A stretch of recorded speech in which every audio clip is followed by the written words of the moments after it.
I have here a selection of tools which do things differently. New gear, incorporating new ideas and innovations for the Pocket Toolbox and Workshop. And as always, I'll include links to products featured in the description below. And I'm going to start things off with this engineering masterpiece, the Fractal Vise from Metmo. Now, the original patent for the Fractal Vise appeared in 1913, and it was designed for intimate contact and clamping of what would be pretty massive machinery. Metmo here, though, have modified and miniaturized the design to create a desktop version which can securely hold or clamp smaller items of just about any shape, more evenly distributing the pressure with more control. 6 independent movements allow the clamping surfaces to perfectly wrap around what you're working on, making the flat-sided jaws of a traditional vise look, well, pretty basic in comparison. And this is aimed at anyone who needs a secure grip on smaller, difficult shapes. So hobbyists in general spring to mind across a broad range of interests like 3D printmakers or model engineers or jewellery designers. But it will suit anyone working at small scale who might want to file, paint, cut, drill, weld, glue, and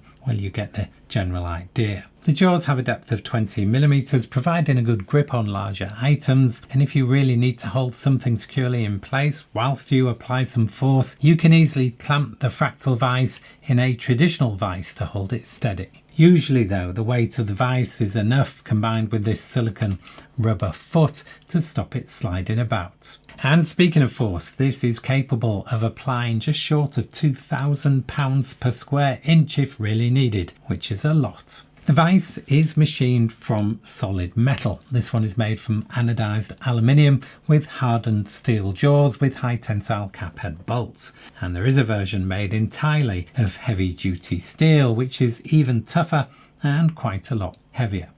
And there are 2 sizes of jaw opening to choose from. As we've seen before from Metmo, this is all about engineering perfection over cost, which is reflected in the price, which starts at £164 and goes up to £310. This model is £199. And getting hold of one is not that easy either. These are on pre-order as I film this following a very successful Kickstarter campaign which raised over £1.4 million. This is the Mix 3.0 ruler from Titania, recently funded on Kickstarter and now available to buy. And it's a multi-featured ruler with some interesting innovations. And it does feel well made and utilises premium materials, namely titanium, brass and phosphor bronze. And it feels quite weighty in the hand, coming in at 95 grams or 3.3 ounces. We have here ruler markings in both metric and imperial, and this has a trick up its sleeve when it comes to measuring items longer than the ruler itself, in that it can do this. Now each extension of the ruler is 4 inches or 10 centimeters, and the final measurement is read off the scale here. And that sliding mechanism is smooth thanks, we are told, to the internal brass structure. The brass is self-lubricating, and that sliding mechanism also doubles up as a measuring caliper, again in both metric and imperial. When slid fully open, as you can see, we have a small but useful pen in here. This is made of steel and held magnetically in place, and the sliding mechanism itself is held closed using magnets, and that gives this a fidget factor element if that's your thing. On the back we have a basic slide rule function for simple addition and multiplication, which does look cool, but in my view is not that practical in real world use. Then we have a paracord lanyard attachment point here, so this can easily be grabbed when in a pocket. And as you can see, it's been designed in such a way so that the ruler can still be used flat without needing to remove the lanyard first. There's a lot to like here with the premium materials, clever design and quality feel, and it should last a lifetime, but the $149 price tag may rule out all but the most committed users. Next up, I have a couple of great items to show you from UGREEN, and regular viewers will know we are big fans of UGREEN here at the channel, so I'm very pleased to welcome them as the sponsor of this video. UGREEN are market leaders when it comes to charging technology, and what I have to show you today are two new items from their Nexode retractable series. First up, a 65 watt wall charger, and this is a UK version.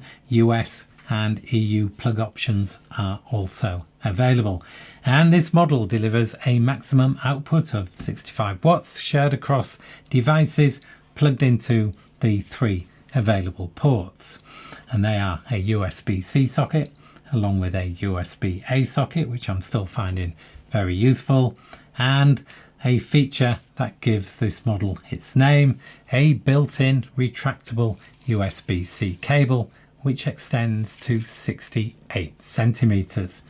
And I find this a really neat solution which appeals to my minimalist mindset, avoiding the need to remember a cable whilst offering a compact, quick to set up and put away, tangle-free and clutter-free user experience, making this ideal for travel and commuting, moving around the home, or for use at work. And for those times when mains power is not available to charge your gear, we have this 165 watt 20,000 milliamp hour power bank, also equipped with a retractable USB-C cable alongside the USB-C and USB-A ports. Again, the available power, 165 watts in this case, is shared between the devices using the ports, with each USB-C port capable of delivering up to 100 watts. So you could, for example, have two devices charging, one at 100 watts and another at 65 watts. And the power bank itself can also be charged at up to 100 watts, meaning it can be fully charged itself in just under 2 hours. And 20,000 milliamp hour is within airline limits and can be carried in hand luggage on a flight, offering enough capacity to charge something like a Samsung S24 phone 3 times over, or fully charge a MacBook Air with power to spare, with 50% charge achieved in under 30 minutes. And very usefully, we also have a smart display which shows real-time power flow at a glance across all the ports, along with the remaining battery capacity. And as we've come to expect from UGREEN, the build quality here is excellent, and there are multiple layers of safety protection across both devices. The UGREEN Nexode retractable series is available now on Amazon and the UGREEN website. Check out the links in the description below, and there are currently discounts of up to 30%, so make sure to take advantage of those. This is the latest utility knife from Oknife, the U1 Ultra, and it's an evolution of the U1 Pro, which impressed in a previous video. The U1 Pro, which is still available, offers a compact but very usable form factor and includes a 4mm bit driver. The new U1 Ultra sacrifices the bit driver in favour of an even more compact design, a trade-off which I actually prefer, while still using the same standard size utility knife blade. If I compare this with a more traditional utility knife, the difference in size and also the amount of available blade which is accessible is clear to see. The new Ultra comes with two new scale material options: aluminium, or you might say aluminum, and also titanium. Now, the aluminium version uses a super aluminium alloy with an ultra hard thick oxide layer to minimize wear, and the blade frame, which is stainless steel, has a black titanium plating. And I have the two available colors here, olive green and this stealth grey, which I particularly like. Now, the titanium version uses a TC4 titanium alloy with a matte tactile finish, and it has a brushed steel blade frame on this model, and this version is 15 grams heavier than the aluminium version.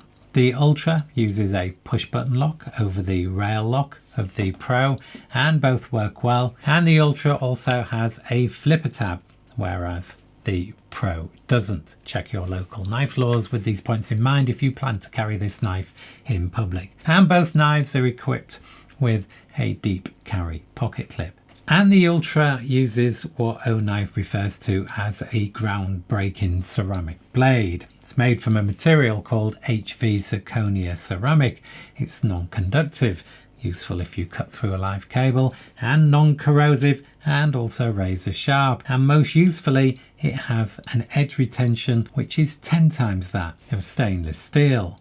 It also has a specialised brushed finish which reduces friction for smoother cuts and minimises dirt adhesion. I'm thinking sticky tape here, which can be a problem with a shiny blade surface. The downside is that these blades are more brittle than traditional stainless steel and they can chip. It all depends on what you plan to use it for. And replacement blades are available. They're $22 for 10. And to replace the blade, you simply loosen this screw here, either with pliers or with this tool, which is included in the box. The knife itself comes in at $55 for the aluminium and $65 for the titanium, which is a bit of a jump from the Oknife Pro, which at $35 seems like a bit of a bargain compared. The difference, I suspect, coming down to the handle material choice, aluminium and titanium on the Ultra versus micarta and G10 on the original Pro. And despite that jump in price, I do really like the Oknife Ultra, and it has already become my package opener and box shredder of choice. Next, I have a couple of new inline ratchet drivers from 711 EDC, a very respected Taiwanese maker known for great quality tool accessories, and these are no exception. These are 1/4 inch ratchet drivers, and the only difference apart from the colour is that this one is designed for a 1/4 inch socket, whereas this one is for the Leatherman flat bit driver socket, although it will also fit a 1/4 inch socket too. And these are really well engineered with a super precision feel, and as you can see, they are pretty substantial too. And if I put this one next to the original Leatherman ratchet driver, you can really see the difference. The 711L here is all about torque. Now, I'm not sure how needed this is as far as the Leatherman option goes, as I suspect the weak point would ultimately be with the driver socket on the Leatherman itself if significant force is applied. However, the 711L is smoother and more robust with a higher tooth count, offering more precision and control. And I would favour this one over the original Leatherman one for regular use. For more sporadic use, however, I would probably stick with the original Leatherman driver, which is also a bit cheaper. And that way I can benefit from the more compact design, which fits nicely in the sleeve on the side of the pouch on this Leatherman Surge. Other things to note on both versions is that you have forward, reverse and lock as you would expect, and the bit socket is deep enough for double-ended bits. And then we have a useful quick bit release, which really helps because the magnets in these are pretty strong. There's also a 14mm hex profile on the body of the driver, and this is so a wrench can be applied if serious torque is needed. And you also get a keyring adapter included in the box if you fancy carrying your driver around or hanging it up. These should both be available on Amazon, and I'll provide links below, but stock levels I'm told can be pretty patchy as the production volume is not very high. They do though seem to restock every month or so. So all in all, a great item if you can get hold of one. Nextool are known for affordable innovation, and the W4 multi-tool here doesn't disappoint. The main feature of this tool, as you can probably see, is the adjustable wrench, and this incorporates a rather clever ratchet system. And it works like this. You slide the button here to unlock. This then allows the head to pivot through a few degrees based on one direction of rotation. And as you can see, when it pivots, this lock-in pin here moves out of the way, and without the pin, the jaws can be forced open a few millimeters, causing them to slip round the nut or the bolt. The net effect of all of this is a ratchet wrench, and the ratchet direction is reversed when the wrench is turned over. And it's not just a wrench, it's also a pair of spring-loaded needle nose pliers with replaceable hardwire cutters and a screwdriver, with a concealed double-ended bit and driver socket in the handle. And it's also a locking knife and a crosscut and diamond file and a locking wood stroke plastic saw. In short, it's a toolbox in your pocket, except at 315 grams or 11 ounces, it's way too heavy for a pocket. So more of a toolbox in your, well, toolbox. Or perhaps more suited to something like a car kit where combining features to minimize bulk really makes sense. The quality here is fine for non-heavy duty use, and that's reflected in the price, which is a very reasonable £50 or $60. This very powerful but pocketable flashlight called the EX7 from Nitecore has just launched as I film this, and I managed to get an early sample to test, and it has a unique feature that makes it pretty special. Now the innovation is all in this lens arrangement and LED array. Nitecore, via a subsidiary, developed their own LED technology, and they appear to be innovating at pace. And with this arrangement, as you can see here, we have 4 separate LED arrays, each with a reflector, with each array containing 5 separate emitters in a cross configuration. And by swapping between LEDs, you can change the light pattern. You can have a broad and bright floodlight as well as a long reach spotlight with, in this case, a maximum 500 meter range, not to mention a combination of the flood and the spot, and all in a very compact light and with a maximum light output of 6,000 lumens, which is an awful lot. All achieved, we are told, with a high level of efficiency, which leads to long battery duration. Now usually with a light of this size you would have to choose between spot and flood. For example, this MT2C Pro from Nitecore uses a single emitter and deep dish reflector, offering a similar range but with no flood. Alternatively, a lot of flashlights use a TIR lens like the one we see here. It stands for total internal reflection, and this is to try and balance beam and flood using a lens technology instead of a reflector, which is always a bit of a compromise. Or another solution is to use 2 separate outputs, one for beam and one for flood, like we see here, which, if you wanted it to perform at the same level as the EX7 here, would require a much bulkier light.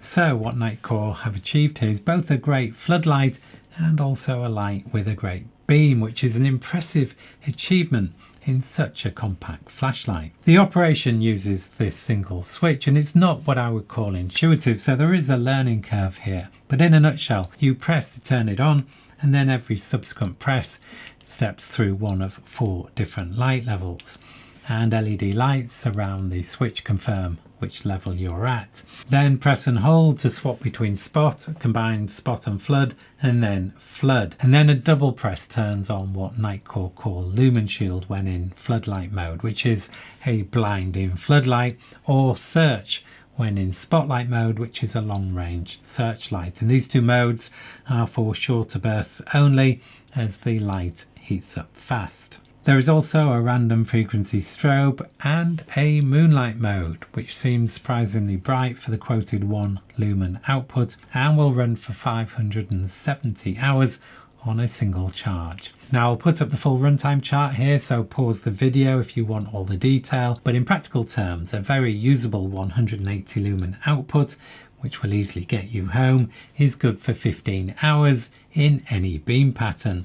And a 600 lumen output, which is bright enough for most applications, is good for more than 5 hours, again using any beam pattern. Now the battery in here is a 5,500 milliamp hour 21700, which is a standard battery, and it is user replaceable. Other things worth noting are a fixed 2-way steel pocket stroke belt clip, a magnetic base, a basic battery level indicator, a USB-C charging socket under a rubber flap, and an IP68 rating, meaning it can be submerged in water.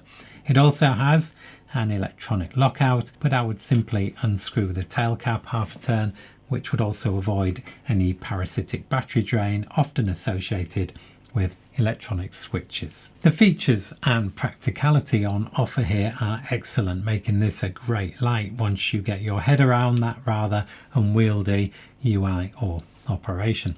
As for the price, it looks like this will come in at around the £90 or dollar mark, which seems about right for a light of this type. And finally, a quick and easy one from our friends at Hacksmith, a silicone bit holder for your 1/4 inch bits, which you cut to size and stick on your tool.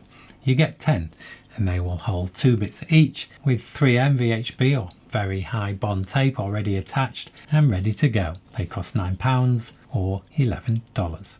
Sometimes the best ideas are the simplest ones. And if you've enjoyed this selection, you might want to check out this video here or even this one. But that's it for now. Thank you as always for watching, and I hope you can join me for the next one.